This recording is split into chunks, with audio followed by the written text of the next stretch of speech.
Esto es Colmena Fi. En breve comenzamos.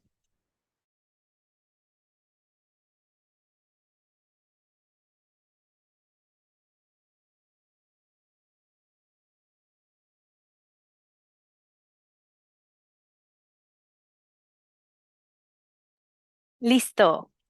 Nuevamente es jueves de Colmena Fi y me llena de mucha ilusión tenerles en este espacio de reflexión y de aprendizaje sobre los buenos tratos a las infancias para promover el bienestar de niñas, niños, adolescentes, jóvenes y sus familias. Yo soy Traudy Ávila Schlotfeld y como cada jueves les invito a revisar los contenidos académicos de América por la Infancia en academiafai.com. Además, pueden estar siempre notificados sobre las promociones y nuevos lanzamientos. Si quieren recibir estas notificaciones, necesitan seguirnos en nuestras redes sociales. Nos encuentran en Instagram, en Facebook y en YouTube como @América por la Infancia. Si ustedes escuchan y o ven este episodio en YouTube, vayan corriendo a nuestro podcast en Spotify. Nos encuentran como @colmenafy. Denle seguir, escuchen nuestros episodios y si alguno de los episodios resuena con ustedes, les invitamos cordialmente a escribir sus opiniones sobre el tema y a compartirlas con las personas a las que crean que los episodios puedan ser de utilidad. Este jueves es jueves 9 de noviembre y en Colmena Fi nos sumamos a la conmemoración del Día Mundial de la Adopción, una fecha que busca crear conciencia y sensibilizarnos acerca de la importancia de la adopción. Y para ello, el día de hoy, entretejeremos el tema adopción y acogimiento familiar para el episodio número 46 de la mano generosa de nuestro invitado de honor, el magíster Gonzalo Silva Serián. Bienvenido, Gonzalo. Hola Traudy, ¿cómo estás? Un placer estar nuevamente en este espacio reflexivo para que podamos sacarle provecho a un tema tan potente, tan sensible y complejo como es la adopción entretejido con el acogimiento familiar.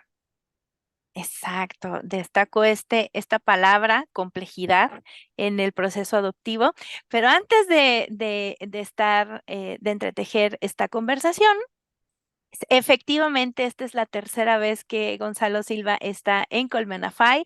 El primer episodio en el que estuvo fue el episodio de inauguración, entretejiendo nuestra colmena. El segundo fue apego y regulación del estrés. Y esta es nuestra tercera oportunidad de invitarles a la reflexión en esta ocasión sobre estos dos temas que son súper importantes abordar. Nunca hay un número nunca se alcanza un número eh, lo suficientemente grande como para que la figura de la adopción o del acogimiento familiar cobre fuerza e importancia para garantizarle el derecho a vivir en familia a niñas, niños y adolescentes. Eh, Voy a presentarte, Gonzalo, si está bien para ti. Sí, por Voy, favor, adelante. Gonzalo Silva Serian es actual director académico de Fundación América por la Infancia, es psicóloga por la Universidad de Tarapacá en Arica, Chile, magíster en Pedagogía Universitaria con mención en Innovaciones Educativas por la Universidad del Mar. Es diplomado en apego, neurociencia y complejidad infantil, una aproximación desde la teoría hacia la intervención por la Fundación Chilena del Apego, diplomado en actualización en adopción desde la teoría de los modelos de intervención en procesos adoptivos por la Universidad Católica Raúl Silva Enríquez, diplomado en abordaje multidimensional del trauma complejo por nuestra querida Fundación América por la Infancia. Es especialista en el área del desarrollo de trauma complejo del desarrollo infantil y programas de intervención basados en el apego y la regulación emocional del estrés. Cuenta con más de 20 años de experiencia en el trabajo con niños traumatizados, vulnerados o institucionalizados. Es coautor de la escala de exploración de la configuración por trauma complejo en el adulto o ECTA por sus siglas y es docente e investigador en Fundación América por la Infancia. Pero además cuenta con una amplia experiencia en procesos de adopción en el antiguo Sename, hoy Mejor Niñez, creo, en Chile, ¿cierto? Sí, así es. Ok.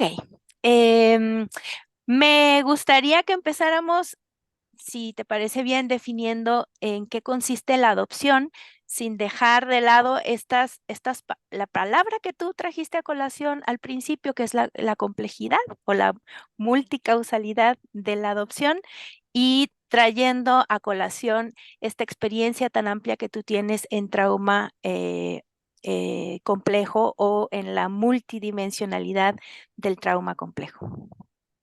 Sí, bueno, es importante, Claudia, antes de hablar de adopción, como tú mencionaste esta palabra de la multidimensionalidad, es importante colocar un contexto explicativo que traslade la adopción desde una comprensión más lineal que se le ha otorgado en las últimas décadas hacia un entendimiento multidimensional, un entendimiento donde hay muchas variables presentes y que interactúan entre sí en todos los procesos adoptivos. Un porcentaje de esas variables están identificadas y sus funciones están graficadas y dibujadas a partir de la investigación científica, pero otras tantas no.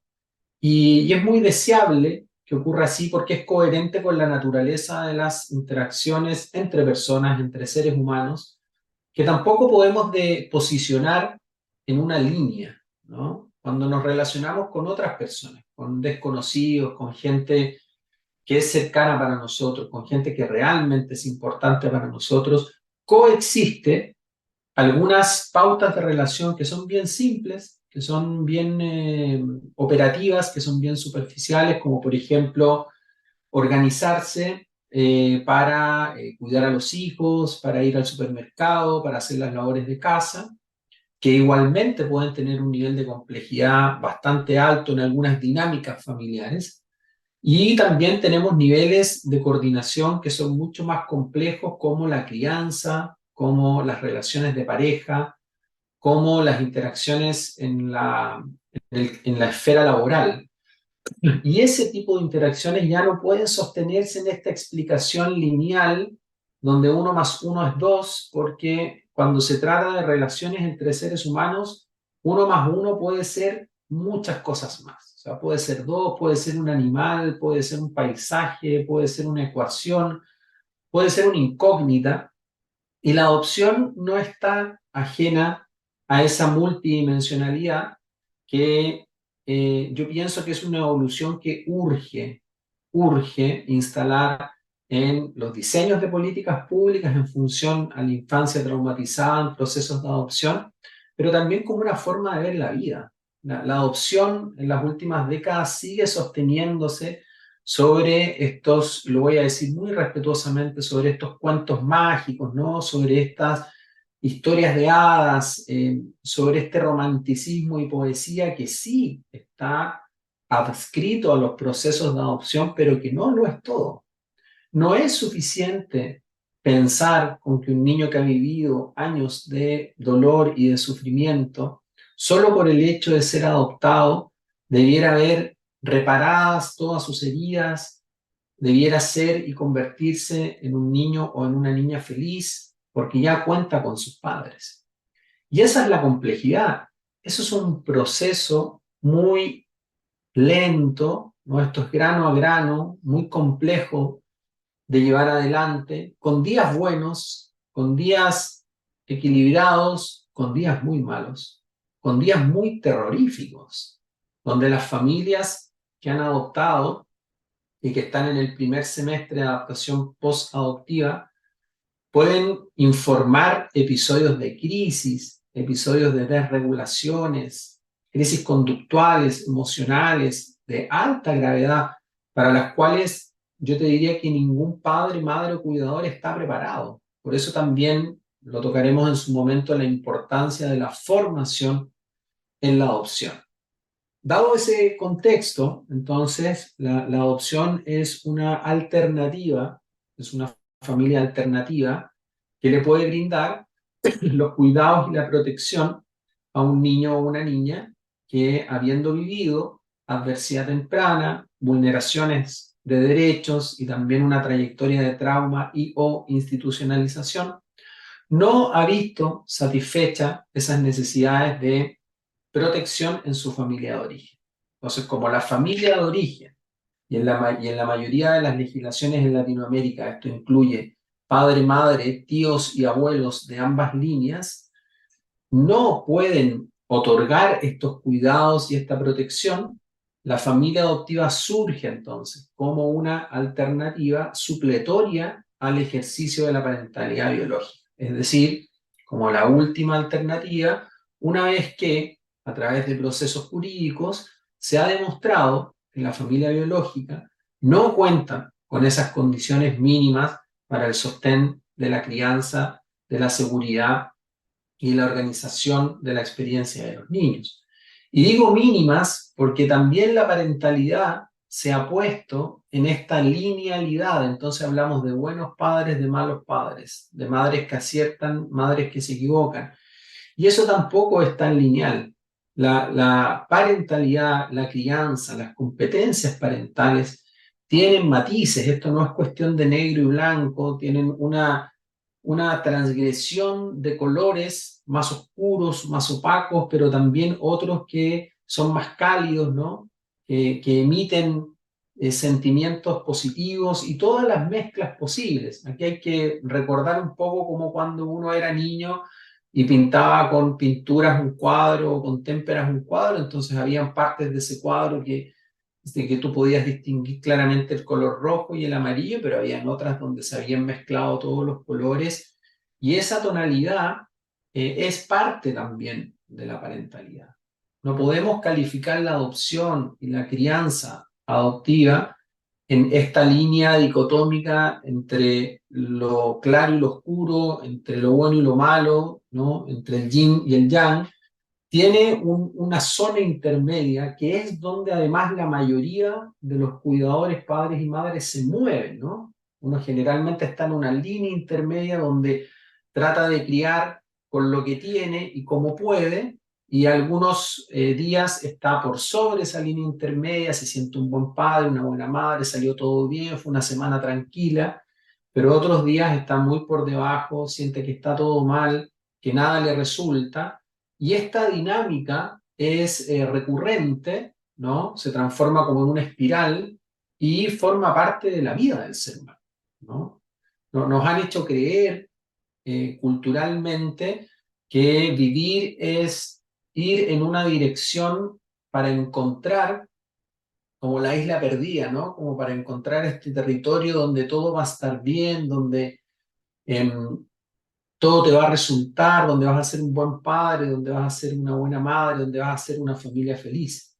Y el riesgo de eso es que perdemos oportunidades en el presente para poder disfrutar aquellos momentos en que la vida te entrega un respiro, para poder compartir en familia y estar presentes en el aquí y el ahora cada vez que tenemos la oportunidad.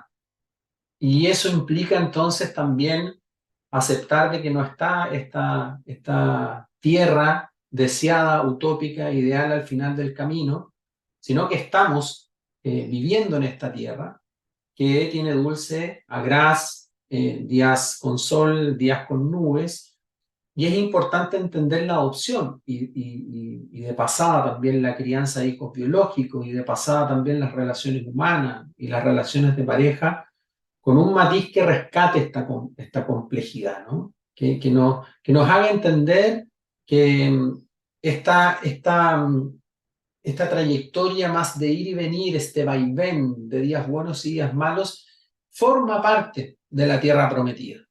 Eso es vivir, eso es criar, no existe un punto en el cual tú lo dejes de hacer, porque incluso cuando los niños se vuelven adolescentes y los adolescentes jóvenes y después adultos, siguen estando presentes estas relaciones colaborativas, cooperativas y protectoras de la familia. No es un trabajo, no es un rol que se abandone en algún punto de esa historia, ¿no? Y las familias adoptivas no son la excepción de esta forma de entender que para mí es bien auspiciosa porque nos saca esta carga de la idealización, nos saca esta carga de que vamos a convertirnos en algún día en super personas, en super papás, y nos sitúa en el presente, que es donde nuestros hijos e hijas nos necesitan, y nos hace valorar lo que tenemos, enfrentar los problemas, enfrentar la adversidad, pero particularmente el poder disfrutar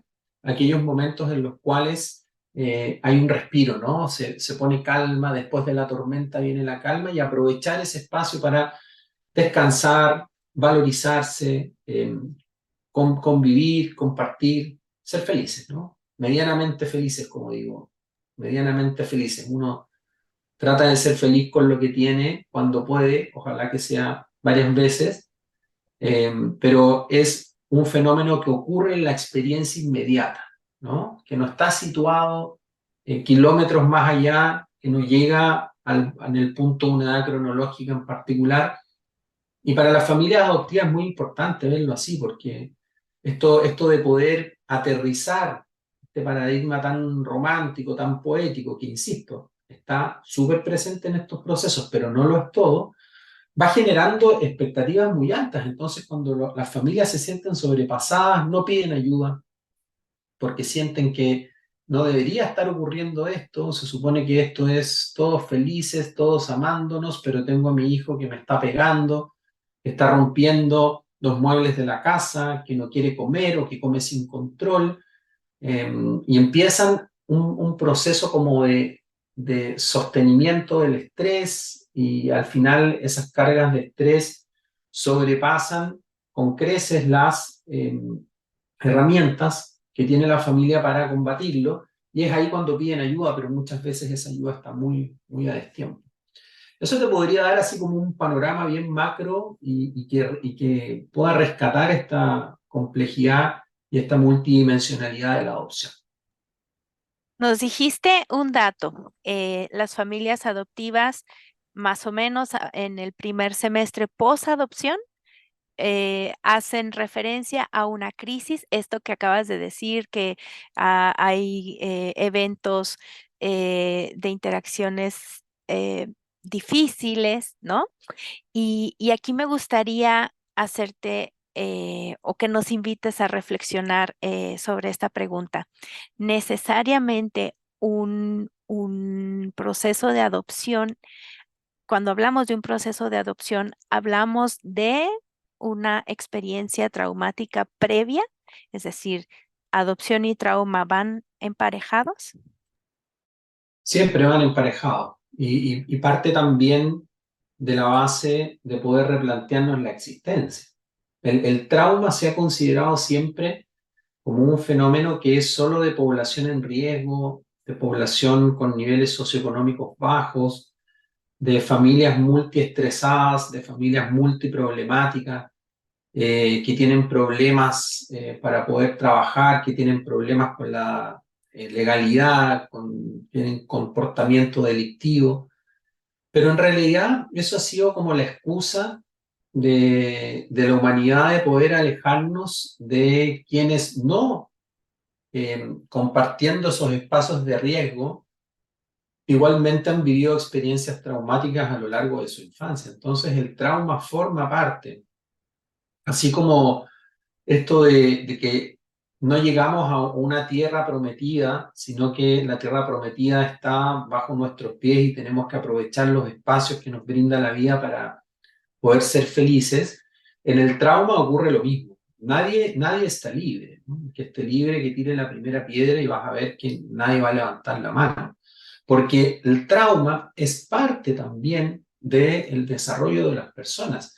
Sí, es deseable, vas a estar más protegido si tuviste un sistema familiar que te cuidó, que te resguardó, que impidió que ese trauma te calara tan hondo, pero en los casos de adopción no es así. ¿Y por qué no es así? Porque si lo hubiese tenido ese sistema familiar, simplemente la adopción no se da, ¿no? Como estamos hablando de adopción, tenemos que aceptar que hay un pasado, hay una historia de adversidad temprana, de múltiples vulneraciones, de eventos traumáticos de distinta intensidad que se han ido eh, dibujando como una trenza, y han configurado una trayectoria. Eso es lo que la literatura dice, ¿no? El trauma complejo es una trayectoria de politraumatización. Y no es posible que hagamos un punto aparte desde donde empiece la adopción y miremos para adelante porque el hecho de estar en familia adoptiva dejó atrás todos esos traumas. Yo me atrevería a decir que incluso existe mayor probabilidad de expresión de las consecuencias de esos eventos traumáticos dentro del primer año de adopción, porque los niños empiezan a reestablecer los niveles de seguridad, se sienten queridos, se sienten amados, se sienten contenidos, y eso abre las represas que han acumulado históricamente estrés, frustración y daño para sobrevivir, ¿no? Si yo estoy en un modo de sobrevivencia, porque tengo padres que son negligentes o que son maltratadores, yo no puedo ponerme a llorar ni conectarme con mi tristeza porque estoy intentando sobrevivir. Cuando ya veo que esas condiciones de seguridad están restablecidas, que estos papás adoptivos realmente me quieren y me aman, no me van a dejar ni me van a maltratar, empieza a surgir todo este daño acumulado y eso coincide con el primer semestre, que es muy intenso, pero si no se dio en el primer semestre, dentro del año va a ocurrir. Y debiera ser incluso como un indicador de que vamos por buen camino, ¿no? Aquí, para citar al Quijote de la Mancha, si los perros ladran es que vamos por buen camino. Y el sistema debiera alertarse de aquellas adopciones donde existe una adaptación muy favorable, muy positiva, donde los niños se portan bien, van al colegio, se sacan notas excelentes, llegan a la casa y ordenan todo y cumplen con toda su rutina. Eso debiera ser un indicador de alerta, porque es un niño que todavía se encuentra en este modo de sobrevivencia, pero que ha buscado tal vez la complacencia o el bloqueo de sus emociones como una estrategia de sobrevivencia, porque una es atacar y escapar, otra es hacerse el muerto literalmente, ¿no? Como tratar de pasar lo más desapercibido posible. En ambos la base es el miedo. La sobreadecuación, la sobreadaptación de niños preescolares en la adopción suele ser un indicador de acumulación de tensión. Y el problema de eso es que si no logro generar una descompresión de esa acumulación, va a tender a estallar en etapas más avanzadas, en la etapa escolar, y lo más complejo es en la adolescencia. Entonces, incluso si es que no tuviesen ningún antecedente de que previo a la adopción hubo algún evento traumático, alguna experiencia o trayectoria, yo creo que es saludable en la formación de familias adoptantes, y por familias quiero aludir a sistemas de cuidado, ¿no? Personas casadas, solteras, viudas, divorciadas, heteroparentales u homoparentales. Lo importante es generar estos procesos de formación como si existiera trauma, ¿no? Es mejor estar preparado. Si en el mejor de los casos tuviste una posadopción no tan desafiante y no tan intensa, bueno, será motivo de celebración, pero si llega a ser algo bien complejo, tus expectativas están un poquito más aterrizadas y son más coherentes con la experiencia que te está haciendo sentir el proceso, y no son expectativas que caen 50 pisos y eso te deja muy, muy debilitado para poder reestructurarte, rearmarte en mitad de la batalla de la posadopción, porque son situaciones y experiencias muy, muy complejas. Yo cuando las comparto, obviamente manteniendo la reserva, pero las comparto con familia y amigos, a veces me dicen, oye, pero yo no me imagino que pueda ocurrir esto. ¿Cómo es posible que un niño reaccione de esta forma? O sea, no es un tema que está ampliamente socializado ni donde hay una sensibilidad social para poder comprender por lo que pasan las familias adoptivas. Y tampoco es seguridad en el futuro el adoptar un bebé de pocos meses de nacido, porque en la posadopción hemos visto que incluso bebés adoptados antes de los 6 meses o el año de vida 10 años después, en la trayectoria posadoptiva, son a veces niños que tienen niveles de desorganización muy altos. O sea, no es seguro al 100% que adoptar un bebé significa una posadopción tranquila. Siempre el componente está asociado a las características de tu familia adoptiva. El carácter endógeno o genético que puedan traer los niños, ¿no? La carga epigenética que puedan traer las niñas, depende finalmente de factores ambientales para que la manifestación sea más o menos intensa. Y esos factores ambientales en la adopción están dados por la crianza y los cuidados adoptivos. Eh, Aquí voy a hacer una pequeña intervención. Dijiste una frase, sensibilidad social. No estamos lo suficientemente sensibilizados, las personas en general, en procesos de adopción, tanto así que cuando alguien, una familia adopta a un niño, a una niña o a un adolescente, uno, no les decimos, eres adoptado. Dos, no lo comunicamos a las personas de nuestro entorno cercano y extenso.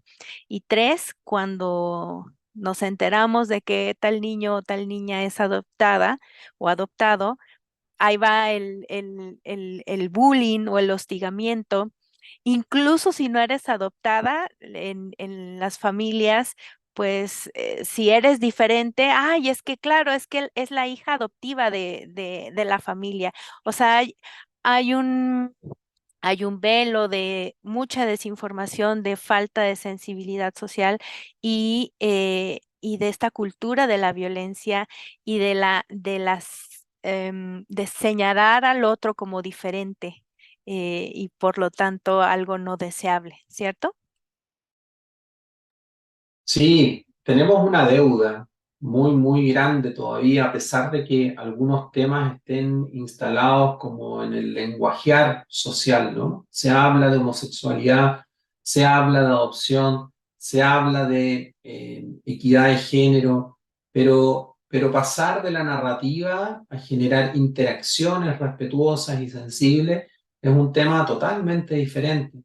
Y ahí lo que yo me he dado cuenta es que ocurre un poco lo que pasa en el mundo de los niños, ¿no? En el mundo de los niños son hechos y no palabras las que valen.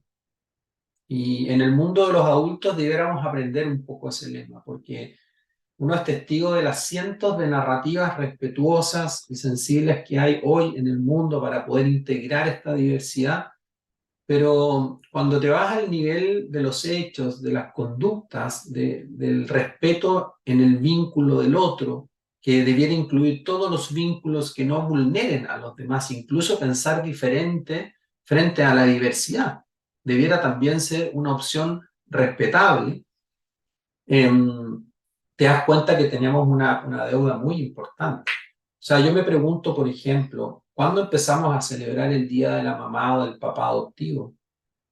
Por qué en los playgroup o en los preescolares todavía se celebra el Día de la Familia y no el Día de la Familia Adoptiva? ¿Me entiendes? Ahí esos son indicadores súper concretos de que es un tema que no está instalado. ¿Cuándo nos vamos a sentar a hablar de homoparentalidad? ¿No? Y todo el respaldo internacional que hay sobre la calidad de cuidados que brindan las familias homoparentales, particularmente en la adopción y particularmente en un tramo de niños mayores que la heteroparentalidad no da respuesta.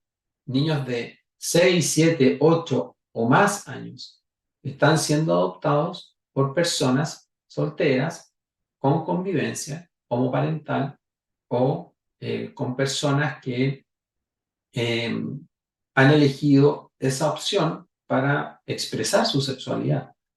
Entonces, una cosa es cómo estructuramos el lenguaje social, otra cosa es cómo nos comportamos, si abrimos o no los espacios con respeto, ¿no? Con sensibilidad, y pase en muchas cosas. O sea, yo veo, por ejemplo, ahora a todos los niños que son diagnosticados con trastorno del espectro autista, y que en esta imagen de integración escolar, que no es otra cosa, es forzosamente meterlos a la manada, ¿no? Veo cómo los hacen participar de distintas actividades que los desregulan a un nivel muy, muy alto. Pero cuando tú conversas con las personas, dicen, no, es que lo estoy integrando. Pero es que la integración también es desintegración, ¿me entiendes? O sea, la integración es también buscar una forma alternativa para estos niños que tienen una sensorialidad totalmente diferente y que tú no puedes sumar en un acto escolar con 200 personas. Que tú no puedes, por el lema de la integración, invitarlos a eventos masivos o donde el tema sensorial les juegue una pasada más vinculada al estrés, no terminan pasándolo bien. Claro, queda esta sensación de que lo intentamos, pero la integración puede significar que para algunos es importante no participar. No tiene por qué estar estandarizado. En temas de adopción pasa lo mismo. O sea, yo creo que tenemos una deuda ahí en lo vincular que ojalá podamos saldar en algún momento, ¿no? Como los colegios, como por ejemplo, con educación hay que tener mucho cuidado cuando hablamos de adopción, porque cuando se incorpora el tema de adopción, cualquier mal comportamiento, baja en el rendimiento, problema emocional, el sistema educacional empieza a atribuirlo a su condición de niño adoptado. Y esa condición como que explica todos los problemas que tiene ese niño en distintas áreas de su vida cuando en realidad eso está muy lejos de representar algo que sea real. Yo creo que son tiempos muy, muy complicados donde en general la humanidad está perdiendo este carácter de manada, ¿no? De tribu, de comunidad. Las redes sociales y la globalización y los avances tecnológicos siguen presionando hacia la fragmentación del vínculo, ¿no? O sea, yo a veces lo discuto con mi hija adolescente, donde el canal de comunicación, bueno, hoy día es el Messenger de Instagram, ¿no? Es como que si tú no escribes por ahí, ni pensar llamarla por teléfono, eso es una vía no utilizable. Y fíjate que empiezas entonces como a utilizar solo los canales donde la conexión con el otro es totalmente virtual. Y eso es un tema complejo porque la adopción, entre otros procesos, requiere de la manada, requiere esta mirada ecológica, requiere que todos y todas demos un paso, un salto evolutivo para empezar a adecuarnos a las adopciones y no esperar que los niños adoptados se tengan que adecuar a este mundo lineal, ¿no? Donde hay cosas buenas, cosas malas, o eres de determinada forma o no lo eres, cuando podríamos todos coexistir en paz, por supuesto, y respetándonos entre todos y darles un mayor espacio a estos niños que ya deben lidiar con sus trayectorias de trauma y muchas veces de institucionalización. Así es.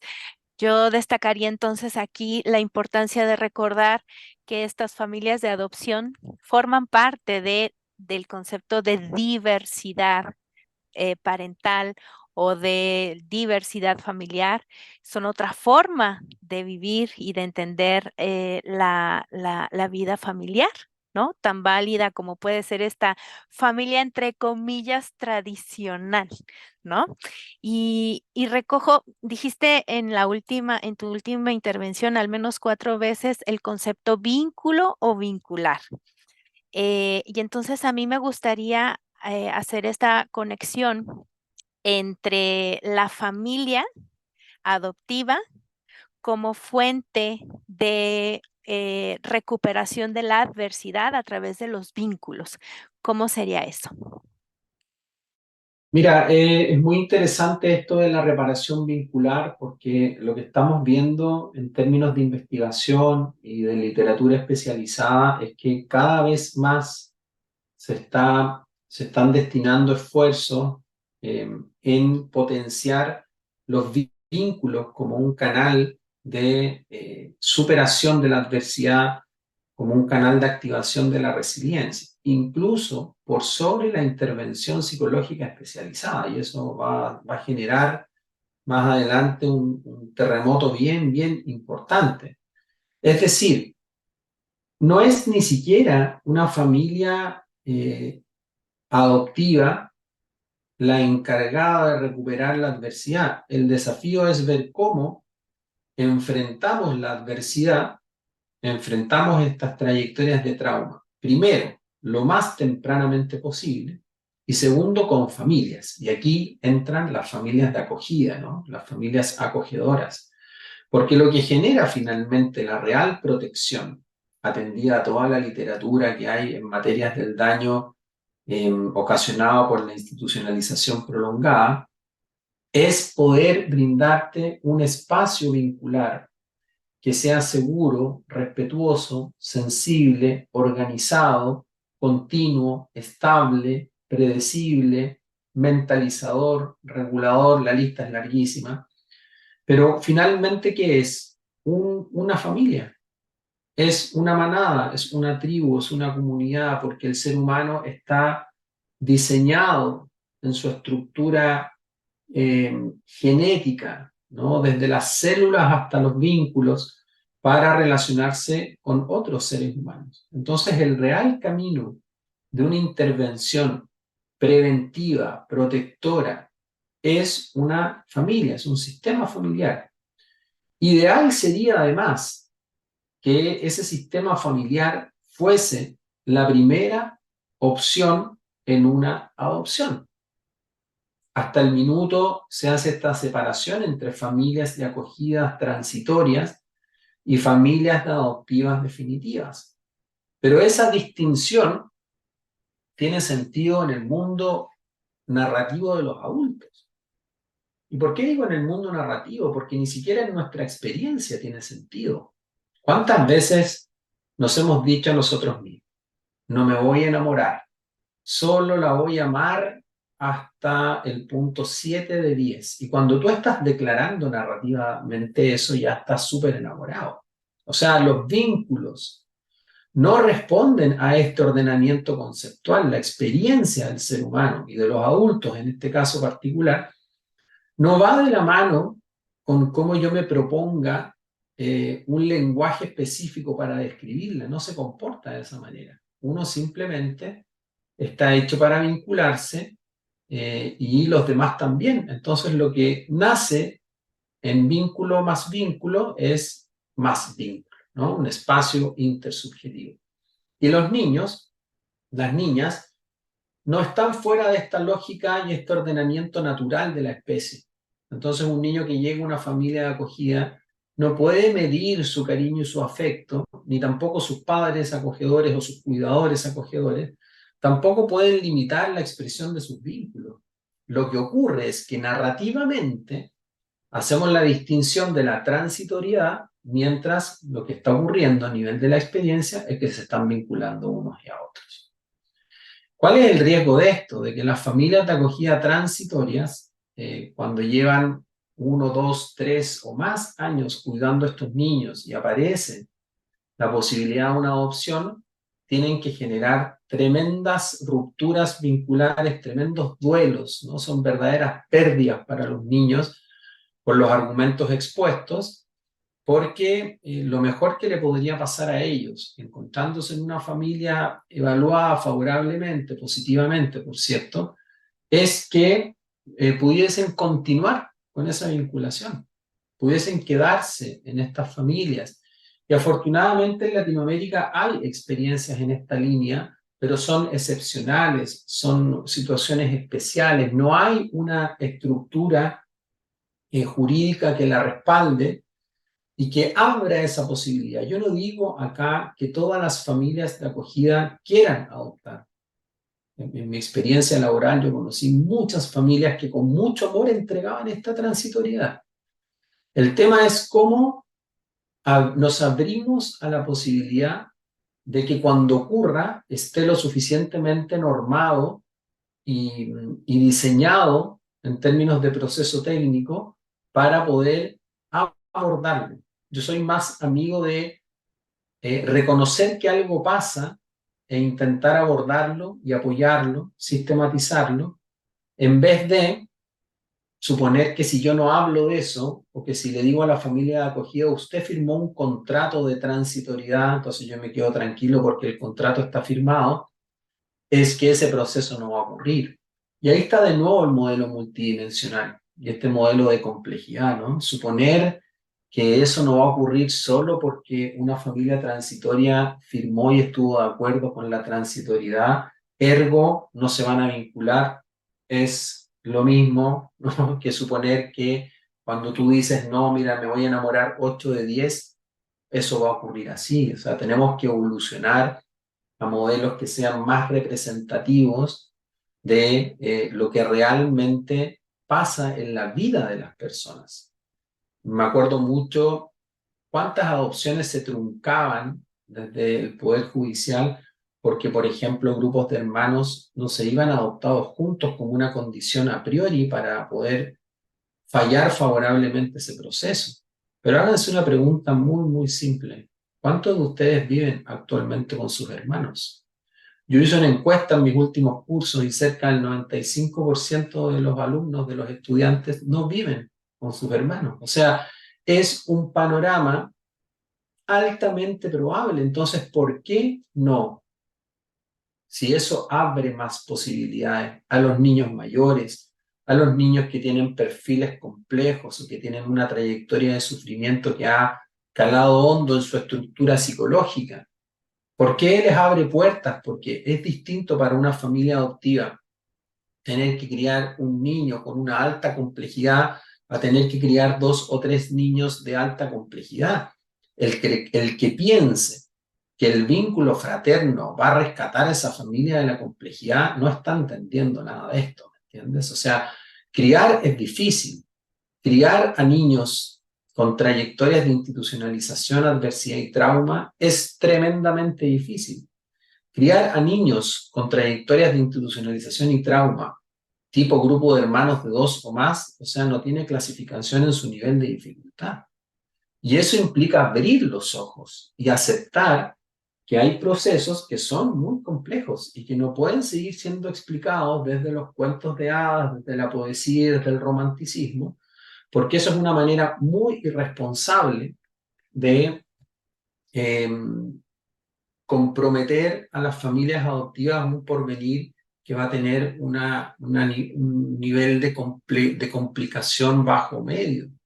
Más aún cuando los servicios de acompañamiento post-adoptivo en la mayoría de Latinoamérica, me atrevería a decir yo, sin duda en países más desarrollados deben ofrecer un servicio mucho más contundente que el nuestro, se resume finalmente a, en el mejor de los casos, 1 o 2 visitas al año. O sea, les damos una carga de complejidad gigantesca y luego les decimos no los podemos acompañar más de 2 o 3 veces al año. Y eso es absolutamente desproporcional con la responsabilidad que están asumiendo las familias. Entonces hay que empezar a plantearse, hay que empezar a hacerse estas preguntas que por más que no queramos verlas, son muy reales y nos pasan a todos los adultos que vivimos en este mundo, ¿no? Que tenemos más de 20 años y que entendemos toda esta complejidad. Entonces, el sistema tiene que evolucionar. Los vínculos no son transitorios, los vínculos se tejen. Los niños tejen vínculos y los adultos devuelven ese entretejido y se van involucrando. Bueno, y entonces, ¿por qué no habilitarlos como una primera opción? Es que tenemos cientos de familias adoptivas que están esperando. Entonces sería injusto para estas familias que las familias de acogida tuviesen primera prioridad. Y yo me pregunto, bueno, ¿y por qué no invitamos a esas cientos de familias adoptivas y les damos la posibilidad de que se conviertan en familias transitorias y que tengan prioridad en la adopción? Y no hay respuesta. ¿Y sabes por qué no hay respuesta? Porque finalmente es una pregunta súper razonable que el sistema nunca se hizo. El déficit de familias de acogida externas, es decir, niños que son cuidados por terceros, no por su familia biológica. Esas familias de acogida se llaman familias extensas, ¿no? Entonces está el niño en una familia de acogida siendo cuidado por su abuelo, porque su papá está en un proceso de intervención, siendo cuidado por su tía materna, porque su mamá está en un proceso de rehabilitación de droga. Muchas veces ese abuelo y ese tío están metidos en la misma dinámica multiproblemática que llevó a que la mamá y el papá estén en procesos de intervención. ¿Y por qué los están cuidando ellos? Porque no hay familias externas. Son menos del 10% de la dotación de familias de acogida son externas. Estamos hablando que de 100 familias, menos de 10 son familias externas disponibles a cuidar. ¿Y por qué? Porque no las hay. Pero sin embargo tenemos cientos de familias que están esperando su adopción y que podríamos abrirles la puerta. ¿Por qué no preguntarles? ¿Por qué el sistema decide a priori? Cuando yo levanté esta propuesta en su momento, el sistema dijo, no, no porque son familias adoptivas. Bueno, pero estamos hablando de personas adultas, por favor. Preguntémosle, si de ese universo, que en ese entonces eran 600 familias, imagínate, Traúl, 600 familias, solo el 20% dijera que sí, que es un estadístico súper bajo. ¿Ves? Solo el 20%, o sea, tendríamos 120 nuevas familias de acogida externa que podríamos distribuir en las zonas donde más se necesitan. 120, ¿no? Entonces, muchas veces los elementos están disponibles, muchas veces no hay ningún impedimento legal, además en esto, porque son iniciativas que se realizaron en algunos puntos de nuestro país. Muchas veces es la cuestión de tener la voluntad, a veces voluntad política, de confiar en el criterio técnico, en las personas que tienen experiencia, que tienen formación, y empezar a mejorar calidad de vida, y empezar también a utilizar el recurso que está ahí disponible, ¿no? Y fíjate que yo me pregunto eso, ¿por qué no preguntarle a estas familias? Porque una familia adoptiva te podría decir, no, sabes que yo prefiero esperar mi adopción. Pero éticamente fue un buen ejercicio porque ellos lo decidieron. Otras te podrían decir, me gustaría probar, a ver qué se siente esto de ser familia de acogida, sin que terminara en una adopción esa acogida. Y podría ser una familia que se suma a la necesidad de contar con más sistemas de cuidado. Y podría cualquier familia transformarse en una familia una familia adoptiva para ese niño y podría ser la gran solución. Entonces, son temas que uno muchas veces le cuesta comprender por qué la institucionalidad no los vuelve en algo concreto cuando hay expertos que están sugiriendo que estos procesos son factibles de llevar, porque al final, ¿qué es? Y de nuevo caemos en la palabra, vínculo. ¿Cómo una familia de acogida llega a querer adoptar al niñito que cuidó durante 4 años, que tiene un perfil súper complicado, que el daño acumulado es bravísimo, pero ellos ya encontraron la fórmula, entre comillas? Es porque estuvieron 4 años juntos. Ahí está el vínculo, y ese vínculo podría coronarse con una adopción, y muchas veces ese niño está adoptable y el sistema que obliga a abrir esa relación. Entonces este niño va a adquirir más complejidad por la ruptura del vínculo, por el duelo, por esta nueva pérdida, y sus posibilidades de tener una adopción duradera, estable y con buena proyección van cayendo radicalmente. ¿Qué te parece el escenario? Fíjate que mientras decías eso, recordé a mi pequeño que tenía como esto pasó en un periodo entre los 2 años y los 4 años. Nosotros cambiábamos de ciudad cada 6 meses por el trabajo de su papá. Y entonces me di cuenta para la tercera mudanza que lo sufría mucho. Esta no es mi casa, no puedo pintar, no puedo saltar,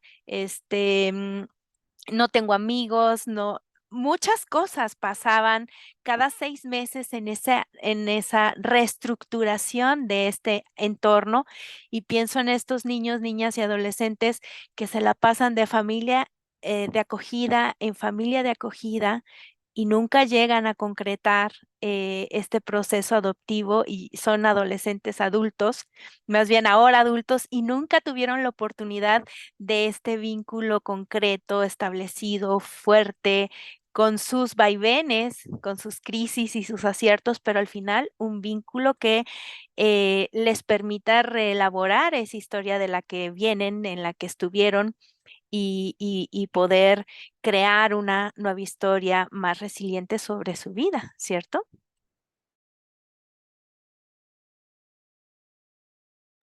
Sí, estoy totalmente de acuerdo con, con que es un escenario que a veces el sistema descarta a priori, pero que al mismo tiempo es algo que ocurre en la realidad. Entonces yo digo, ¿por qué no darle más realidad al sistema? ¿Por qué tenemos que sostener un sistema que es poco realista, ¿no? Me pasa también cuando a veces capacitan, por ejemplo, a los jóvenes que están en el área de justicia juvenil, que están cumpliendo muchas veces como menores de edad una condena por delitos cometidos y a veces los capacitan en oficio, pero la pregunta es, ¿ese oficio cuando ese niño salga, tiene posibilidad de concretarse en un trabajo o es solo un aprendizaje más? Y claro, lo que ocurre es que muchas veces es solo un aprendizaje más.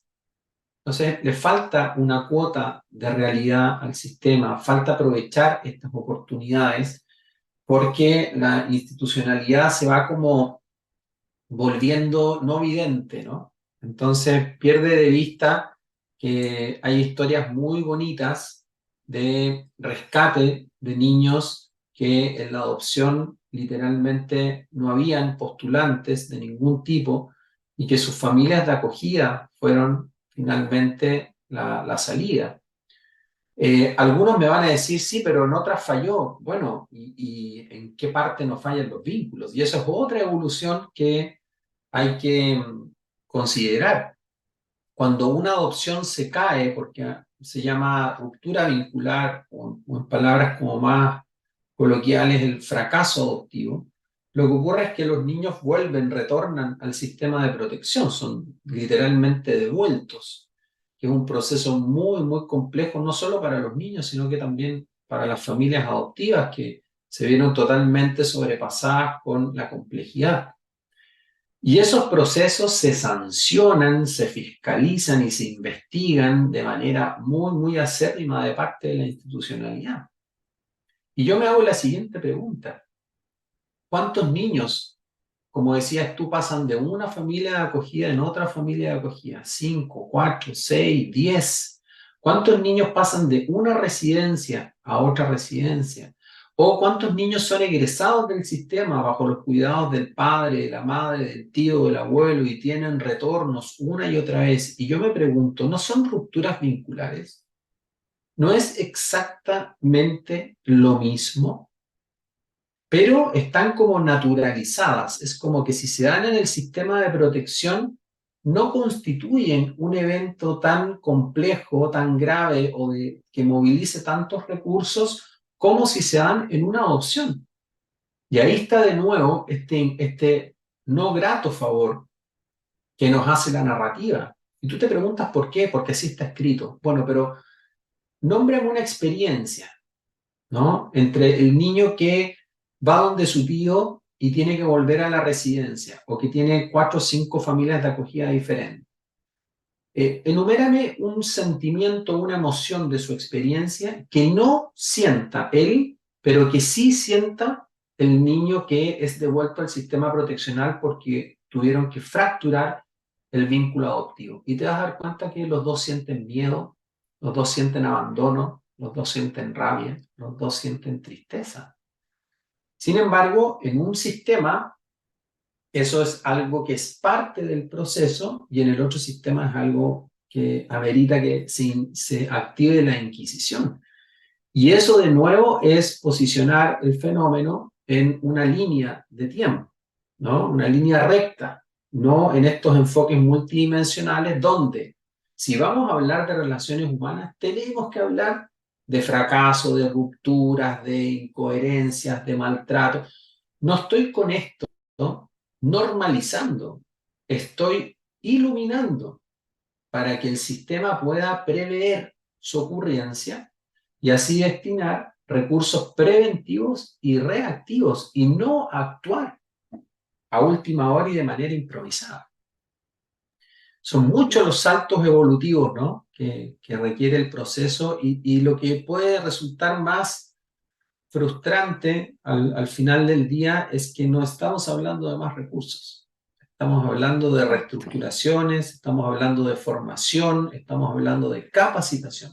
No estamos hablando de más recursos y eso puede llegar a ser muy, muy frustrante, sobre todo cuando en la mayoría de los países en Latinoamérica la intervención reactiva, o sea, no la preventiva, no la que se debiera destinar principalmente a la primera infancia, para que esas trayectorias de esos pequeñitos no fueran avanzando en el tiempo, tiene asociada muy, muy pocos recursos, ¿no? Todo se lo lleva la intervención reactiva, la intervención de urgencia. Entonces, evolucionar estos sistemas también es entender que hay que atacar el problema donde se origina. Y mientras más temprano, es mejor. Pues no lo vas a creer, pero llevamos casi una hora en este primer bloque y nos faltan dos bloques. Muchísimas gracias por este recorrido que hicimos en torno al abanico de la adopción y el acogimiento familiar. Espero que la gente que nos escuche y o nos vea se sume a esta conmemoración del Mundial de la Adopción, compartiendo este episodio con mucha más gente para que de las cosas que hemos hablado y abordado y reflexionado el día de hoy lleguen a más y más personas. Vámonos al segundo bloque. Rápidamente, en este segundo bloque, la consigna es invitar a las personas que están en Colmenafay a revisar material bibliográfico relacionado al tema que entretejimos hoy, que es adopción y acogimiento familiar. ¿A dónde nos mandarías, qué nos mandarías a leer o ver, Gonzalo? Bueno, aquí te voy a sorprender porque la verdad es que no hay mucho material sobre acogimiento y adopción. Hay algunos textos que están disponibles en el Google académico, si quieren buscar ahí palabras clave, acogimiento familiar. Hay una serie de estudios, algunos en Chile, otros en Latinoamérica, otros en Europa, en Estados Unidos también, que habla de las ventajas del acogimiento familiar y todos los estudios demuestran que claramente el vivir en una familia o lo más cercano posible a una familia es lo mejor que le podría pasar a un niño o una niña que ha vivido adversidad temprana o que ha activado una trayectoria de trauma complejo. Y en la fundación, específicamente con Esteban Gómez, estamos trabajando ya desde hace unos meses atrás con una organización no gubernamental en Chile, que lo voy a decir porque hay que estar orgulloso de lo que están haciendo ellos, coincide, la ONG coincide, que está manualizando sus procesos de intervención, incluyendo prácticas, incluyendo necesidades especiales, requerimientos. Están haciendo un manual. Y en este manual que estamos construyendo con Esteban, nos hemos dado cuenta primero de que hay muy, muy poquita literatura disponible sobre acogimiento familiar. Hay una deuda importante ahí en investigaciones y nos hemos dado cuenta también que es muy importante evolucionar comprensivamente en estos modelos. Hemos podido ver que ya este elemento lineal no resiste ya ningún tipo de análisis, donde el acompañamiento, y aquí se empieza a cruzar con la adopción, donde el acompañamiento del proceso de cuidado, ¿no? Es vital. Las familias de acogida y las familias adoptivas necesitan un acompañamiento permanente, constante, preventivo, es decir, que no tengan que esperar hasta la activación de la crisis para poder asistirlo y que también vaya monitoreando el cómo se sienten, qué significa criar, qué cosas te hace sentir, las etapas de mayor complejidad, de mayor intensidad, cómo te podemos ayudar de manera más eficiente. Son algunas preguntas reflexivas que yo creo que van a empezar a marcar los caminos para el futuro y decirle a las personas que nos escuchan que estén atentos y atentas a los avances de la Fundación, porque en materias de innovación creo que durante el 2024 vamos a dar un salto muy, muy interesante en una apuesta metodológica que brinde un fortalecimiento a las bases de los procesos de intervención en acogimiento familiar y en la línea de adopción que abra el debate, ¿no? Aquí es importante abrir el debate y tomar lo que sí se ha hecho, porque estas experiencias donde familias de acogida se han transformado en las familias de adopción de los niños, son cosas que se han hecho y que han salido bien. Y esas cosas deben replicarse y deben copiarse, deben invitar a los agentes del intersector a dialogar. Nosotros nos sorprendimos mucho porque donde pensábamos que íbamos a tener mayor resistencia eran los tribunales de justicia y es donde hubo la mayor apertura, ¿no? De poder entender esto de que, mira, nos sirven las familias que sean bien tratantes y que cuiden bien, sobre todo para los niños que son más grandes o que tienen un daño acumulado que se manifiesta con mayor complejidad, necesitamos familia. Y eso el intersector de justicia lo entendió bien y yo creo que ahí tenemos un aliado importante. Pero yo les digo, quédense atentos a los avances de la Fundación. Eso, yo recuerdo haber visto un anuncio de algo relacionado a un como diplomado, no recuerdo si era un diplomado, perdón por no ser tan precisa, pero en donde estaba Irene Salvo, tú, Esteban, un evento, un diplomado que se relaciona con la adopción y que además creo que iba a ser como algo gratuito, ¿o no? Mira, nosotros terminamos hace 3 semanas más o menos este diplomado que constaba de 7 cursos. Cada curso tenía 3 bloques de clases de 4 horas cronológicas cada una. Y fue un espacio bien innovador, o sea, quisimos lanzar una apuesta. El diplomado se llamaba Intervención Especializada en el Sistema de Protección, Residencias, Familias de Acogida y Adopción. Un intento por levantar estos planteamientos que yo te presento para formar a los profesionales en esta materia. No era gratuito, si era un curso, era un diplomado de especialización, y fue una experiencia muy, muy potente, ¿no? No solo porque intentamos transmitir a través de distintos expertos como contenidos muy actualizados y procesos de innovación en materias de investigación que pudiesen levantar el estado del arte de estos procesos a nivel mundial, nos encontramos con el choque estructural que hay. Hay un tema de estructura que se resiste al cambio, una estructura que vuelve la evolución una tarea muy difícil, pero no hay que bajar los brazos, hay que seguir intentándolo porque finalmente es por el bienestar eh, real de niños, niñas y adolescentes. Ahí es ahí donde la narrativa tiene que hacerse carne, ¿no? Donde esta narrativa tiene que bajar y volverse algo real, algo operativo, para que estos niños realmente tengan una posibilidad. Así que desde la Fundación seguimos haciendo los esfuerzos para poder levantar prioridad a estos temas y vamos a insistir durante el 2024 para que este salto evolutivo se pueda dar. Que así sea. Bueno, pues ahora sí vámonos al último bloque, que es el bloque que deja un granito sembrado en tierra fértil para que detone la reflexión posterior en las personas que nos hacen el favor de escucharnos. Y a lo largo de la conversación, dijiste muchas veces vínculo, pero también desarrollaste las ideas en torno al vínculo. Y entonces me gustaría, en esta última parte, preguntarte si estás listo para que relaciones una palabra de un banco de palabras con el concepto de buen trato. ¿Estás listo? Estoy listo. Tu palabra es vínculos y buen trato.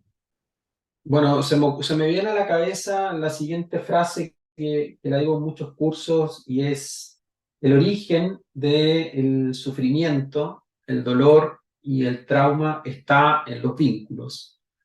Y la posibilidad de superar la adversidad, de ser resiliente, está justamente en los vínculos también y particularmente en los tratos sensibles, respetuosos, protectores. Entonces creo que es el camino para la verdadera recuperación, donde va a ocurrir finalmente el milagro, donde vamos a terminar con una historia feliz es en los vínculos. Todo lo demás, incluyendo la intervención psicológica especializada, debiera organizarse alrededor del vínculo. El rol protagónico lo tienen entonces los sistemas de cuidado, lo tienen las familias de acogida, las familias adoptivas a quienes hay que acompañarlas en este camino. Somos servidores del proceso para generar estructuras de apoyo, de sostén, de intervención en crisis, dependiendo del caso, pero no somos la brújula, no somos los ejes rectores de estos procesos. Entonces, el buen trato, la sensibilidad, el trato respetuoso, para mí son finalmente la fuente de la verdadera recuperación y la activación de procesos de resiliencia, tanto a nivel personal, en niños y niñas, y también a nivel familiar, ya sean sus familias de acogida o en sus núcleos adoptivos. Pues muchísimas gracias por esta última reflexión, Gonzalo. Gracias a las personas que nos hicieron la distinción de acompañarnos en la transmisión de este nuevo episodio, el episodio 46, que entretejió el tema adopción y acogimiento familiar. Gracias a Carlos Díaz por las hermosas imágenes que elabora para la Fundación América y por la Infancia, y gracias a Javier Lenis por hacer posible que este video esté colgado en nuestro canal de YouTube. Recuerden que pueden seguirnos en YouTube como @América por la Infancia. Les invito con mucho cariño y entusiasmo para que vengan el siguiente jueves aquí a nuestro espacio también en Spotify. Síganos, nos encuentran como @colmenafy. El próximo jueves 16 de noviembre tendremos como invitado de honor al maestro Raúl Zúñiga Silva.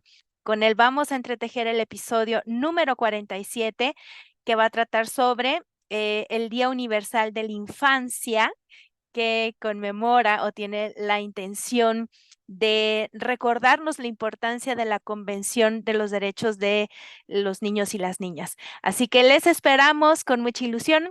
Espero que les haya gustado este episodio, que tengan un lindo fin de semana y nos vemos el próximo jueves de Colmena Fi. Hasta pronto.